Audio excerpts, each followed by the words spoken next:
So many questions. That's what the mind loves to hear. So many questions. Now I can answer so many questions. They have so many questions. Now I can answer so many questions. And this is ego.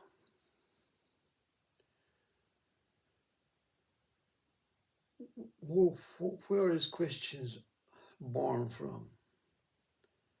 I mean, what is the background? What is the true meaning of questions? Well, there are our normal day questions that now we have created. We have to live by these questions, and it actually helps our connecting to each other with these kind of questions. Where can I find food? Oh, you can find food at the supermarket over there. Thank you very much. Great, wonderful, lovely. Perfect question, perfect answer. These are non-imposing questions, non-divisionistic questions. Questions are born from the need to survive. But there are other questions. These questions are born from doubt, from fear, from the inability to not know what you think others know. For example, there may be an idea that you think that this speaker, because there was a realization, an enlightenment, an awakening, knows something more than you. Well, that's not the case, you see, because we all know the unknowable. And regardless of what the experience and the revelation and the enlightenment appears as, it's not completely true to the universal life, to the whole life.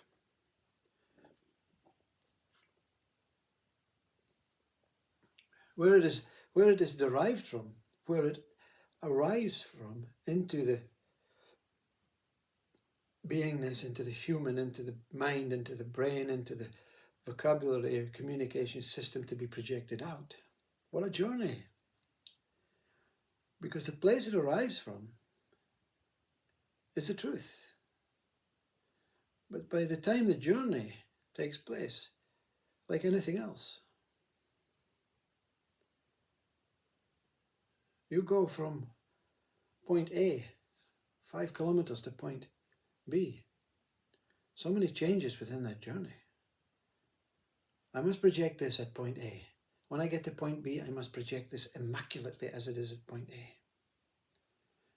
The body arrives at point B, the mind is tired, the body is tired, things have happened, there has been experiences along the way, the weather has changed, the environment has changed, your whole system has changed, your ideas have changed, your thought patterns have changed, and you try and project it, but it doesn't come out exactly the same.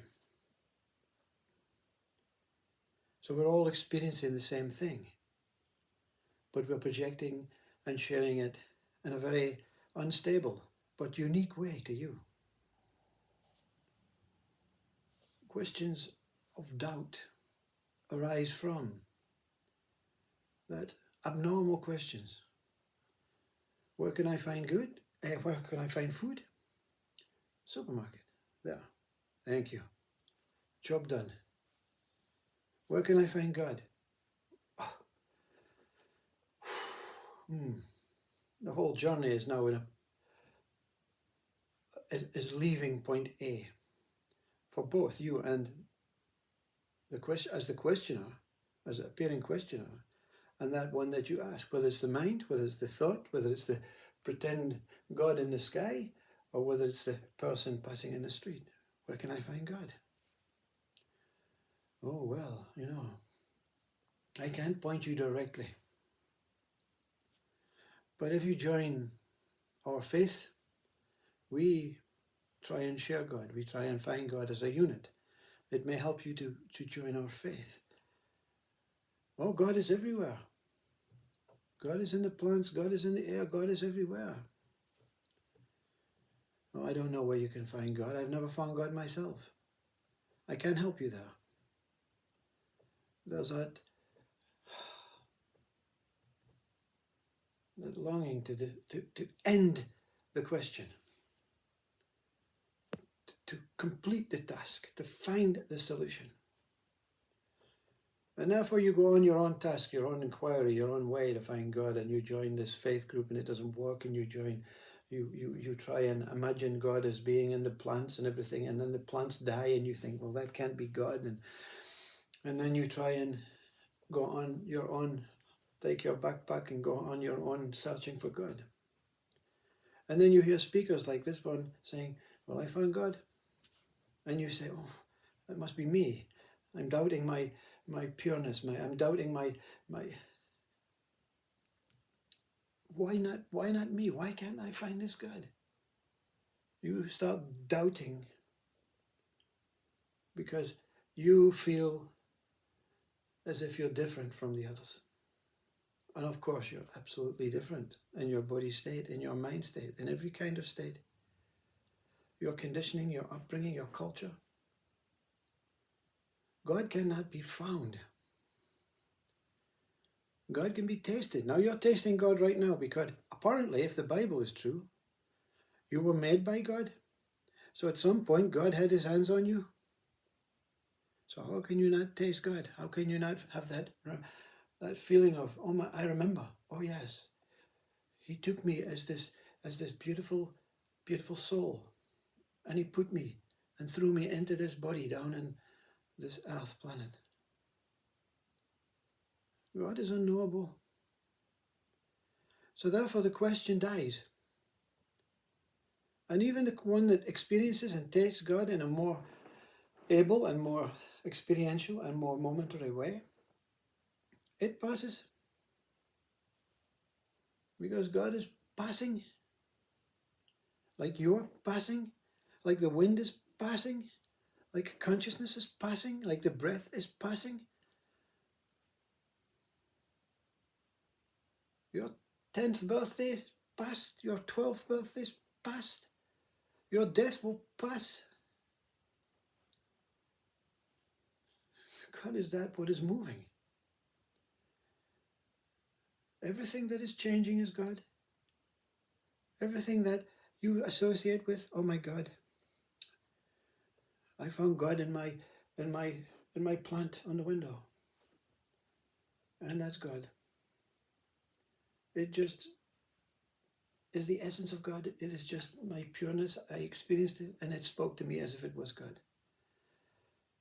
And then the plant dies and you lose faith and hope and you say, oh my God, I was wrong. No, you were right.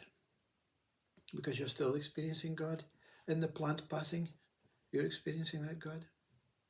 In the new plant on the window, you're experiencing that God. In every moment, in every aspect, in every breath, you're experiencing God.